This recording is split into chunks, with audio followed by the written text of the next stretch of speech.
আসসালামু আলাইকুম viewers. Barrister Moinul Hossain বেঁচে নেই। মাসুদা ভাট্টি নামক একজন তথাকথিত সমাজকর্মীর করা মামলায় কারারুদ্ধ হয়েছিলেন।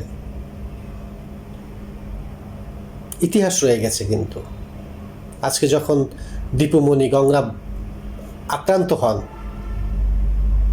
আমাদের কিছু বলার থাকে না, কারণ বিচারের নামে সমস্ত অবিচারের যে প্রক্রিয়া, সেটা তারা উদাহরণ হিসেবে বাংলাদেশের মানুষের কাছে রেখে গিয়েছিলেন।